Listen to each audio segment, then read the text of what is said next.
Who are you? Stop right there. Go ahead and stop right there. This Idaho state officer is pointing his flashlight at 70-year-old Alan Bruce. He has no idea that the man he just ran into was in the middle of dumping human body parts in a nearby river after murdering, dismembering, and meticulously covering up the crime scene.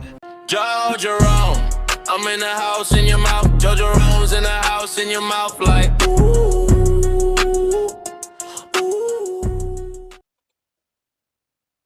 Peace, y'all. Peace, love, light, and healing. Peace and love to everybody out there.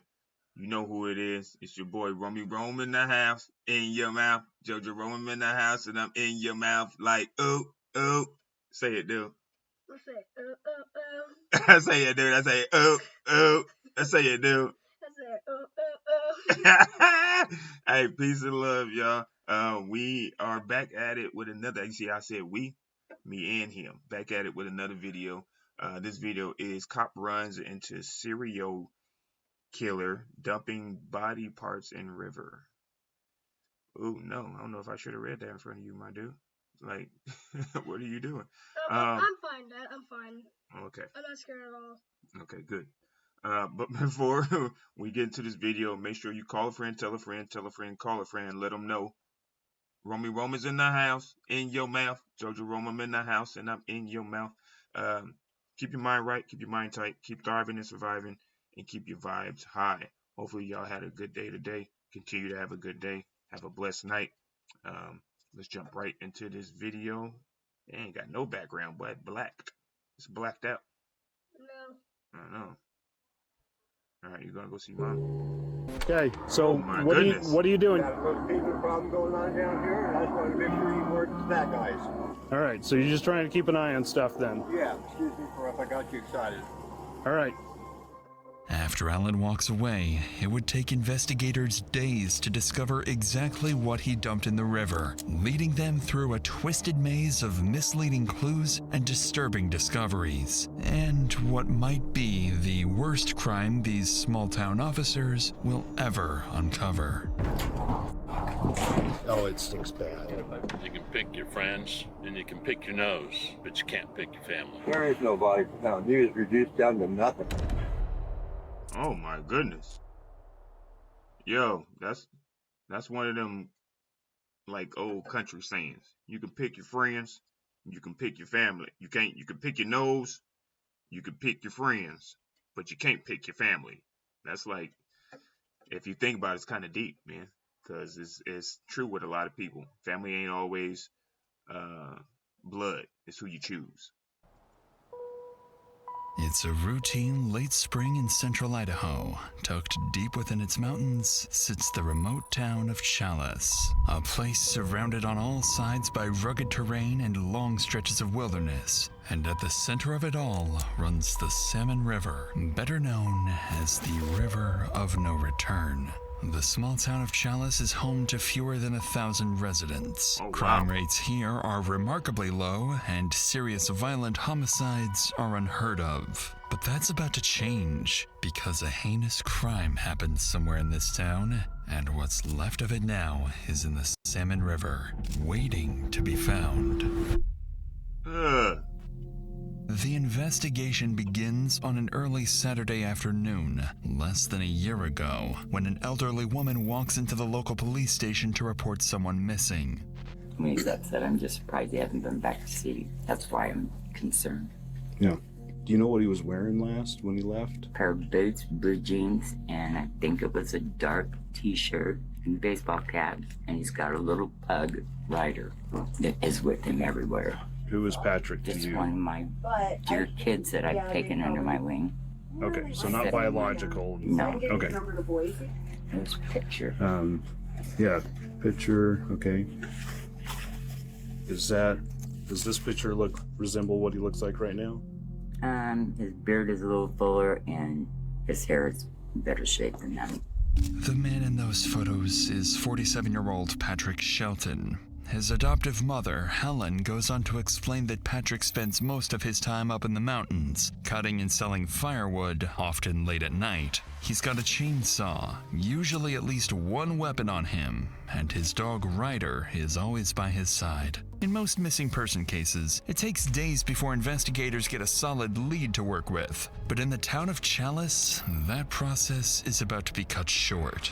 I remember you mentioned something about when you talked about him going to Alan Bruce's. It seemed like you said something to where they had some conflict recently. They have. Yeah. Okay. Do you know why he went there? He was supposed to go move his motorhomes. And when he got out there, Alan had moved them with the bulldozer. Okay. Not good. Probably screwed up the transmissions and I don't know. The name Helen mentions immediately rings a bell because officers know exactly who she's talking about. Hey, he looks 70-year-old Alan Bruce is a local resident with a rural property just out of town, working odd jobs including welding and mechanical work. But that's not what people in Chalice know him for, because Alan has a different reputation, built on constant disputes and ongoing conflicts with other locals. Just earlier in the year, he was reported for allegedly throwing gas bombs and setting a woman's property on fire. So based on Helen's statement, officers prepare to head out and speak with Alan, see if he can point them in the right direction. At this point, officers aren't too surprised that Alan's name came up, and don't expect anything serious. In reality, something already happened between Alan and Patrick just a night ago that ended very gruesomely. Wow. While officers are on their way to question him, Alan is still in the middle of covering things up. In just a few seconds, a deputy pulls up to his property. Hey, Alan. How's it going? One thing after another. Hey, I was just coming to chat with you. We had a report that no one knows where Pat is right now. Yeah, they don't. Okay. And I just wanted to touch bases with you because I know you got the stuff off your property, but he was going to come by to pick it up, right? Yeah, Did you ever see him on that? I did. Okay. They came by here. He was unhappy, very unhappy. Okay, but it was just all kind of verbal argument or something, or he was just, okay. And he went and got his stuff then, or? Well, he still has some stuff here. He said he wanted to go cut some wood. He needs some money. So he's probably out somewhere out there. Maybe broke down, and I don't know. I'm just trying to create a timeline so I know who last saw him. So when was that he showed up here? 2 nights ago.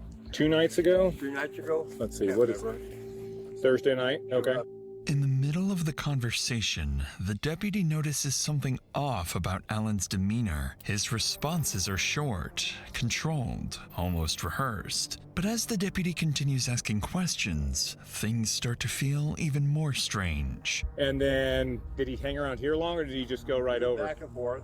Back and forth? Uh-huh. Coming back onto the property? Yeah. Does he still have stuff here then? He does. Oh, I didn't okay. get it all out. Oh, okay. Like that shed, that wooden shed is his. Yeah. Uh-huh. Oh, okay. The tires in it. And you can see there's a pickup rack just over that Ford. Oh, just the steel there Yeah, the poking steel- up? steel Oh, rack's okay. his. Okay.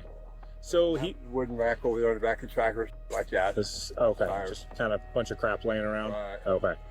So he got some of it though? Yeah. Do you know where he was taking it to? Taking down his motorhomes. Oh, where are his motorhomes? Right here, you walk over there and you see. Okay.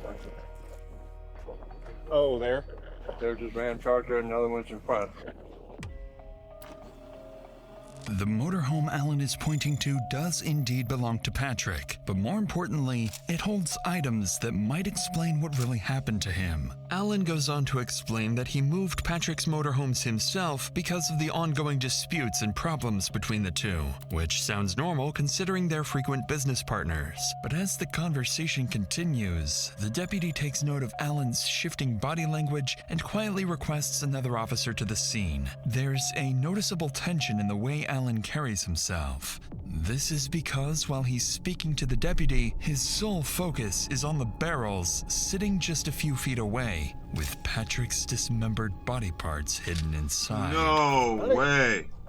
He's riding along with me. I was just on a phone call for a minute, so I didn't want to bring that out. Wow. So did he stay here last night, or? No. Oh, okay. Okay. And he didn't tell you where he was going to get the wood? Hold on. It was Thursday night he left here, not last night. Okay. You know, does he have any favorite spots so we can just go He's got a check spot for up him? there at Bayhorse, pretty close to the top. You go up there before you get to the rest area, the potties. This road takes off and goes down the hill and crosses the creek. Uh-huh. Way back up in there is a favorite wood cutting spot for him. Oh, okay. Okay. Is that the only one you know about? It's the only one he took me to. Oh, okay. You may be the last person that saw him because he would have then gone up there that night potentially? Yeah. Oh, okay. Notably, Alan's demeanor shifts once again. With a second officer on scene, he becomes more composed and careful with how he answers questions. Despite this noticeable shift, Alan provides deputies with something useful, a location where Patrick might be. The place he mentions is a remote area about 20 miles out, near the so-called River of No Return. Naturally, it's somewhere deputies need to check, but before heading out there, they decide to take a quick look around the motorhome Alan pointed to earlier, a small decision that will give police something useful to work with later on.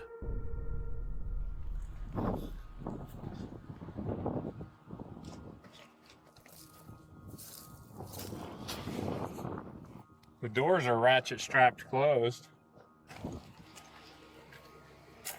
Looks like it's cut.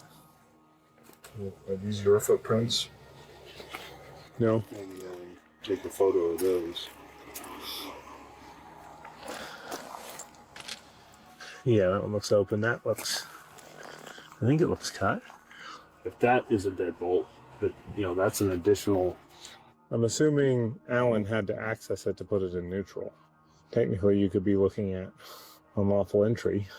Clearly, the locks have been tampered with, consistent with Alan's explanation that he moved the motorhome himself. It's a small detail, but one that could give officers grounds to detain him later on, depending on how this unfolds. But without a warrant, officers can't search inside the motorhome, so they step back, leave the scene, and head towards Big Hill, where Patrick might be. At this stage, there is still no confirmed crime. Alan has been forthcoming, and nothing directly points to anything serious just yet. But by the end of this night, police will have more than one suspect on their hands, and what might be the worst crime this town will ever see. Roughly 2 hours later, deputies arrive at Big Hill where Patrick was known to frequent for cutting firewood. On the ground, deputies notice tire marks and begin following them, and as they continue along the trail, they spot something in the distance. A red pickup truck matching the description of Patrick's vehicle, with a damaged windshield. Hello? His windshield is back.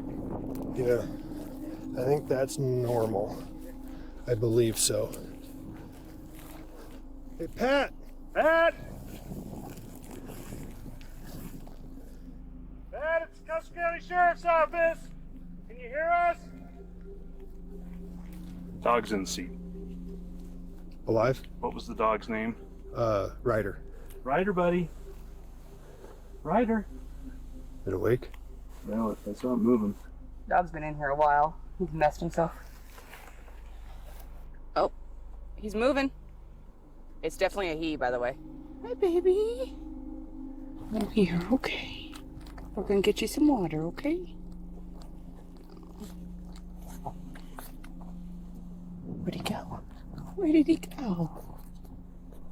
Miraculously, Patrick's dog Ryder is still alive after 2 full days, but he's severely dehydrated. As deputies pull Ryder from the vehicle and give him water, they notice something else. Patrick's chainsaw is missing from the truck, suggesting he might still be somewhere nearby. And while they discuss their next steps, Ryder suddenly begins reacting to something in the air.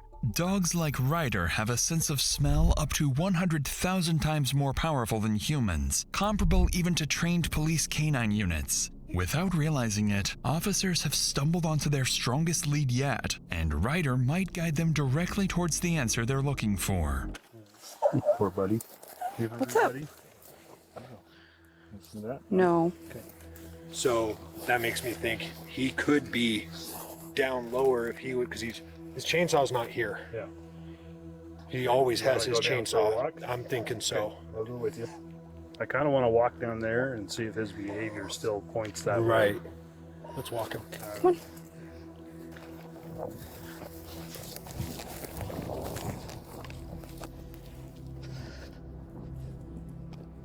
Man, this is crazy, yo. Dude, you gotta give me a break. We can't go down that. That is a completely down. There is no angle to that. I'm arguing with a dog. As luck would have it, the dog picks up a scent, but can't pinpoint a specific location. The reason for that is something officers haven't realized yet, because there is no single place where Patrick might be. He's already been dead for 2 nights, dismembered with his own chainsaw, and scattered across the very mountains deputies are now searching. Some of his remains are already floating down the river of no return, just 20 miles from where they're standing.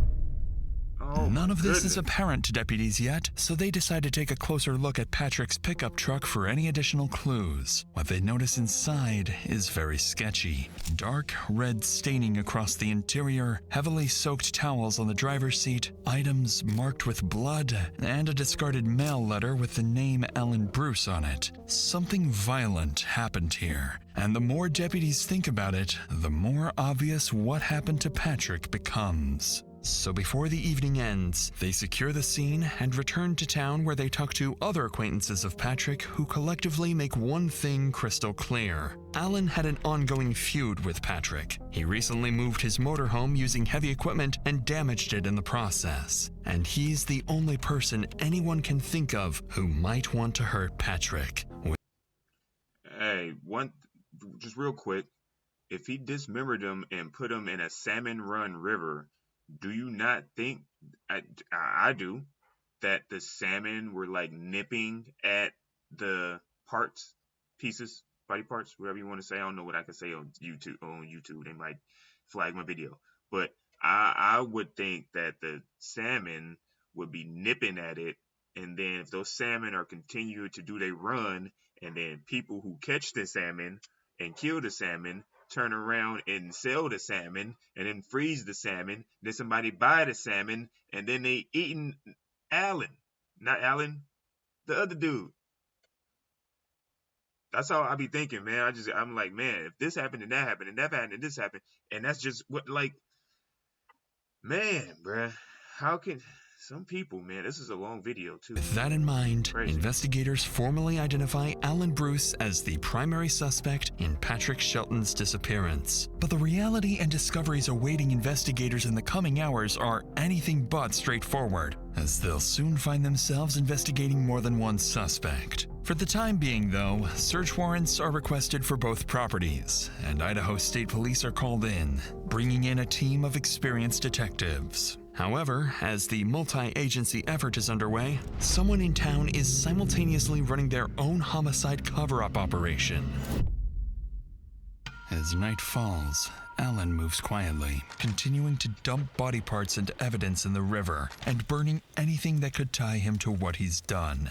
At the same time, police's search and rescue units are mobilized, preparing to comb through the surrounding terrain for any sign of Patrick. Around midnight, Deputy Mike is sent to patrol near Patrick's truck, monitoring the area in case anything changes. A few hours into his shift, something does.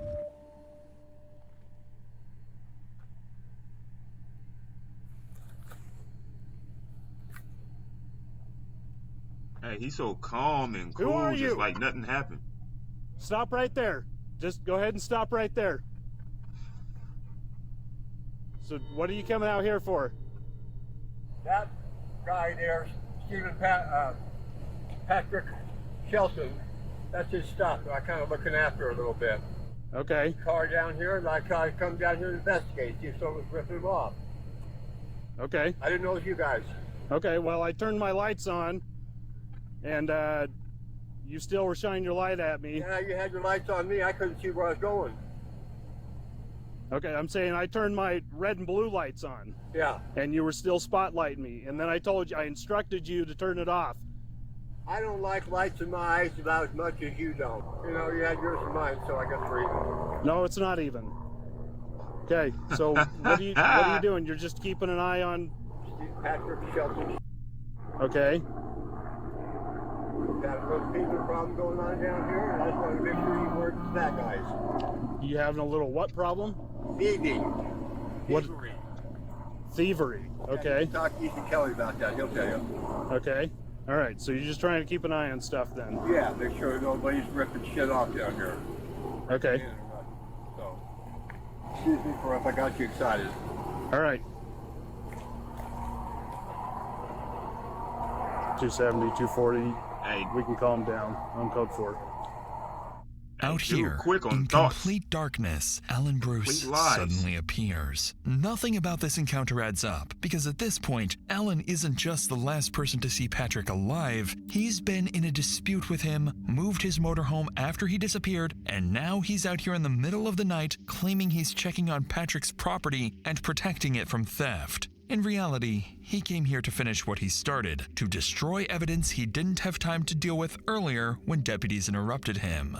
Worse yet, just minutes ago, he was at the River of No Return a couple miles away, disposing of what was left of Patrick. Deputy Mike doesn't know any of this yet, but this creepy encounter makes it clear that Alan knows something police don't. Unfortunately for him, this is where things begin to crumble, because coming back here tonight is the mistake that's about to collapse his entire cover-up operation.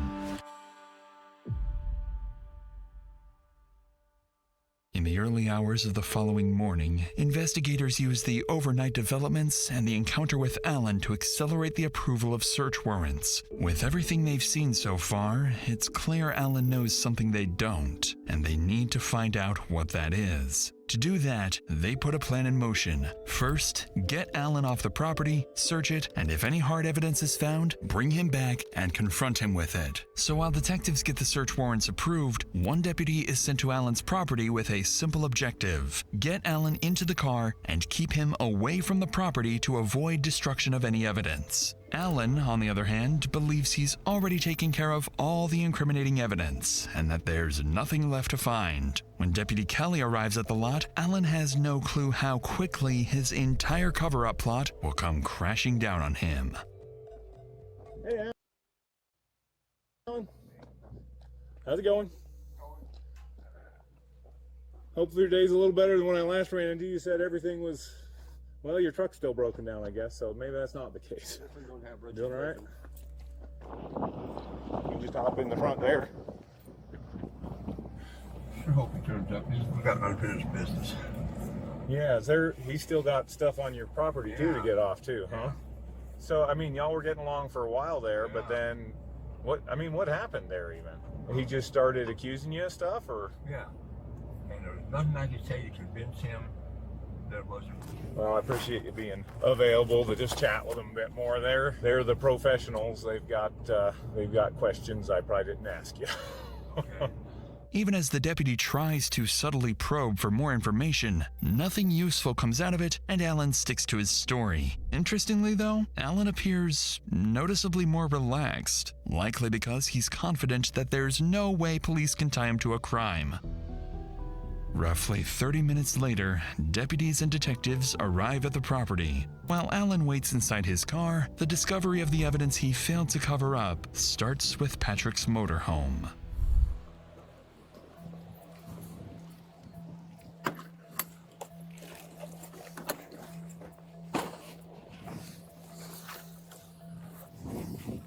Sheriff's office. Make yourself known.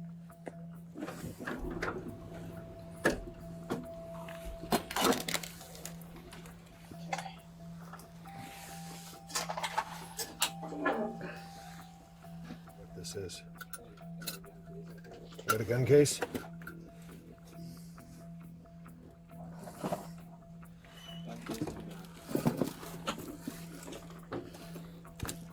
Patrick's empty gun box is consistent with earlier statements that he always keeps a firearm with him. The problem is, that gun is nowhere to be found in the motorhome, and it was never found in his pickup truck the previous day. With Patrick's motorhome cleared, officers move over to Alan's property. Alan owns multiple structures and vehicles on the lot, and after clearing a few of them, deputies find no obvious signs of a crime. It seems like Alan's cover-up operation is successful so far, but that begins to change as deputies notice something unusual lingering across parts of the property. Something stinks. Oh, it stinks bad. Just kind of pull that one down. So we're gonna We're just gonna hold on this trailer till we can get keys. If he won't give us keys, then we'll go from there. But we need to hold on this until we get that. It's probably in that freshly moved. Do we want to call out the cadaver dog? Let's go ahead and do it while we're here. We've got it cleared. It might be the best way to get something to hold him. As the search continues, deputies can smell an odor of burnt meat across parts of the lot, but no clear source. After checking around the structures again and searching the open areas, they can't find anything. So, to pinpoint the source, deputies call in a cadaver dog trained to detect human remains. And a few minutes later, police canine Spy arrives on scene. After running the dog across the property, Spy begins alerting to the presence of something inside a set of barrels. I'm rolling.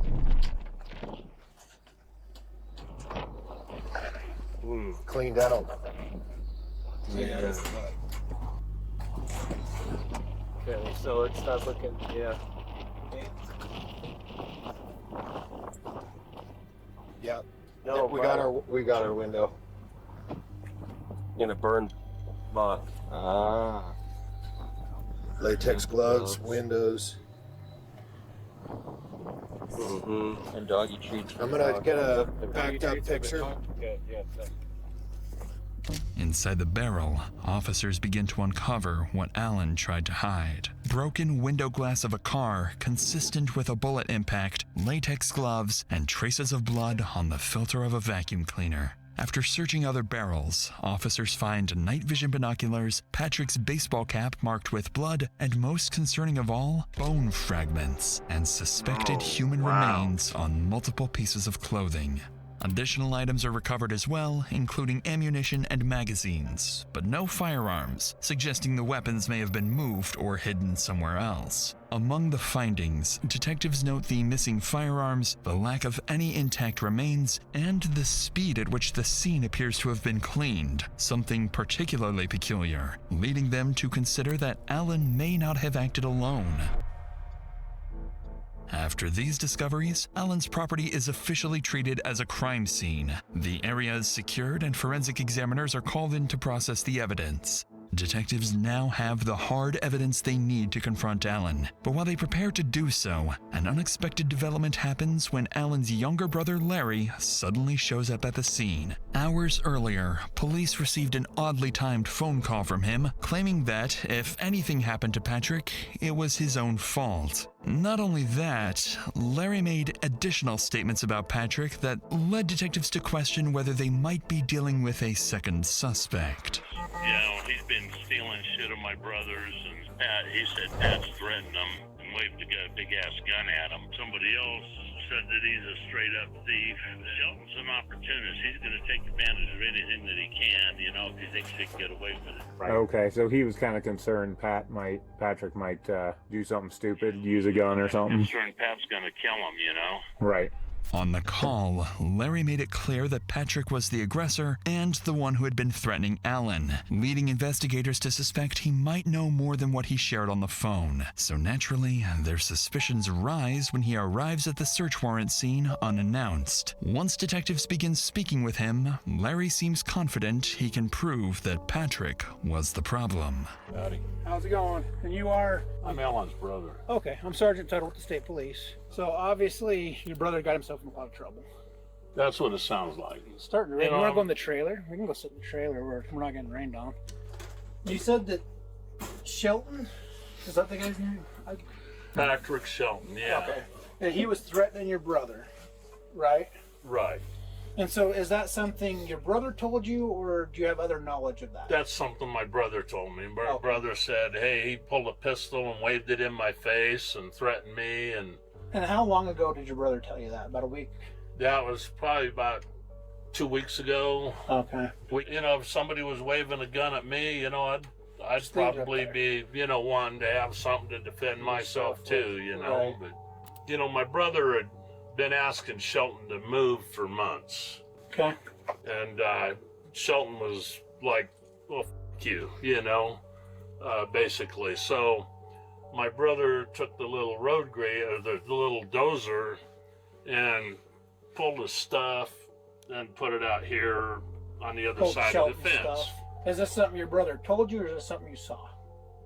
As far as moving the stuff, yeah, I came by the day that he was moving stuff on the way home. What I done know, when my brother had moved the stuff just to try to get the pressure off of my brother, I text Shelton and I told him, hey, I moved your crap off of my brother's lot. So then he texted me back when he got to town going, I got a beef with you. I mean, Shelton's a drunk and a dope fiend. Okay, so...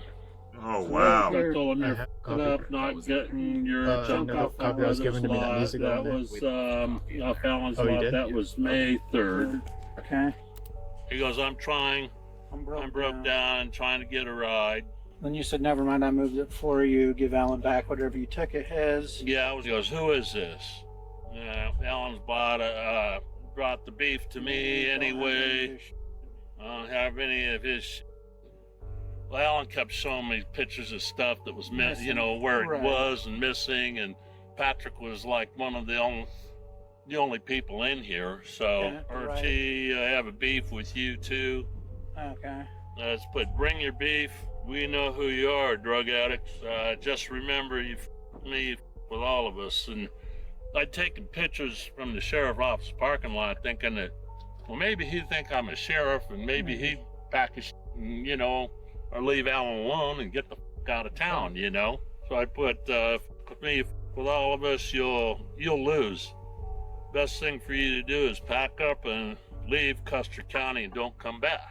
Alan's brother goes on to pull up additional messages between him and Patrick. The messages he shares show the feud escalating over time, primarily over Patrick refusing to move his property off the land and accusations that he'd been stealing from Alan. As detectives read through them, it becomes clear that Alan's brother wasn't just aware of the conflict, he was involved in it at some point. This only adds to investigators' suspicions, so instead of continuing to circle around it, the detective says exactly what he's thinking.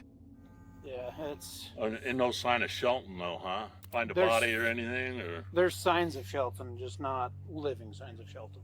One of the things I'm trying to wrap my head around is, I'm like, how did he do that by himself? He's not a very big guy. Like, how would he move things around without somebody helping him? Like, if he, let's just say that if he shot Shelton and took him somewhere and dumped his body, who would he call to help him? I have no fucking clue. I mean, he wouldn't call me. Right. That's what I'm saying. Does he have good friends that... I don't know. I don't know what he's capable of, you know? I mean... Right. I don't know anybody that would help him move something, you know, help him commit a crime, you know? I mean, my wife would shoot me if I helped him, you know? How long you been married? Since 2016. Yeah, she murdered you. 9 years. Yeah. Last night, she's like going, well, this and that, you know, and what if it was Alan? What if he comes and kills us in our sleep, you know? I was like, you know, because, I mean, she was watching that Criminal Minds for a long time, you know, after she retired from the DA, you know? It's like, you know, serial killers, you know? Tell her, babe, it's Custer County. You know, don't worry about serial killers. When it's all said and done, everybody will know everything. You can pick your friends and you can pick your nose, but you can't pick your family. On that interesting remark, Larry shifts from defending his brother to no longer being certain, and begins to see things the way investigators do. With nothing else to add, police wrap up the interview with Larry, still uncertain of his involvement. Now they can finally turn their attention back to Alan, who's still sitting in the car, completely unaware of what's just been uncovered on his lot. At this point, investigators have enough to place Alan under arrest and pursue homicide charges. The problem is, they don't have a body, and they don't have a confession, both of which are critical in building a solid case, especially when it comes to proving exactly what happened and how. But with the evidence discovered on his property, this is their best chance to confront Alan directly and push for a confession. The stakes are extremely high. If Alan plays his cards right, a skilled defense attorney can create just enough reasonable doubt to get him out of this scot-free. We've got a cadaver dog hitting on other spots on the property that have bone fragments. And the only thing that dog is trained to hit on is dead humans. You know, there was only 2 people here that night, you and him. Right? There's nobody else that I can talk to. Can't find him. And if you didn't do it and somebody else did, can you point me in the right direction? I can't do that. I don't know if anybody else is out here. No, that's like I said, I don't either. Even after hearing this, Alan continues his denial. But this is exactly why investigators brought him back to the property. It's a part of a strategy known as crime scene exposure. Experienced detectives use this technique to confront suspects with something directly tied to the crime, like the scene itself or key pieces of evidence. This creates psychological pressure, making it harder to maintain a lie, and often triggering unexpected reactions or slips in their story. So investigators take Alan out of the car and bring him back to the center of the lot, back to the very place where everything likely happened, to see if he will finally break. Well, we want to be able to tell the prosecutor you helped us every which way you could. I can conduct my case and go to prison for the rest of my life. What? I don't know. I can't tell you what the prosecutor. I gotta go through the jury trial now. You don't have to go through nothing right now. Yeah. So the way it works here is he doesn't feel like we should let you stay free, right? So we're still going to continue to investigate this case with your help or without your help. We're still going to dig through. Yeah. I mean, there's still some things that like concern me, like, and I don't know if you asked him about like who drove the truck up in the mountains. Nobody drove it. I towed it up there. Oh, you towed it up there? Yeah. Okay. With which vehicle? My dog. Okay. The tow barn and towed it up there. Oh, okay. What'd you do with the dog? Left it in the truck. I was in dispatcher, but they're not just in the truck. Maybe a little bit more. Yeah. Oh, the dog didn't know. I didn't want to kill it. Yeah. Yeah, didn't do nothing. Yeah. So, like, yeah. I mean, we're in a rock and a hard place right now, right? It's where we've been all day. It's where we're going to continue to be until we can completely wrap this up and figure out what the hell actually happened. Well, before you take it to jail, I'd like to lock on myself. Okay. Well, yeah, we're not going to leave this unsecured. We'll lock it all up and bring you the keys. Close the gate, whatever. No, yeah. I didn't call. I'm in trouble. Well, that's part of it, but you also destroyed some evidence. What did you do? I don't know. I've never been in that situation. Alan, dude, come on. Did you burn a body? Come on. Yeah, I did. And you didn't tell anybody. So, like, look at it from our point of view. You know, we do the right thing for Patrick's family. You know what I mean? We gotta try to find that body. You know, we gotta do the right thing for his family. There is no body found. He was reduced down to nothing. Nothing. Did you chop him up? No, I threw him in a burn barrel with a bunch of wood underneath him. And, yeah, I chopped him up. Like, I took a chainsaw to him. Okay, where's the chainsaw? It's gone. Damn. It's gone. Did you throw it in the river? I got rid of it. Believe me, I burned it. You burnt the chainsaw? Yeah. Is it in the barrel? Yeah. And I've never chainsawed a body, but I think there would be like blood and skin and gristle and stuff, you know. Yeah, it was ugly. And so, like, my where's that goodness. at? Like, how did you clean that up? Took a shovel and rake, ripped up everything I could, walked it down with a hose and put Clorox on it. And the chainsaw's where? Keep the burn barrel and burned it last day. Alan finally cracks, admitting that he shot Patrick, dismembered him, and burned the body before disposing of the remains. With a confession now on record, investigators turn their attention to a critical question. Did Alan act alone, or is there something even darker he's still hiding? But before detectives can press further, Alan makes a surprising claim. He came up with that pistol. We're going to do it.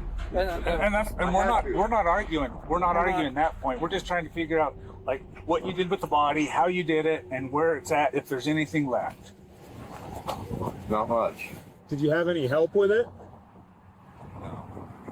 That's just where you shoot, shut up, and shovel.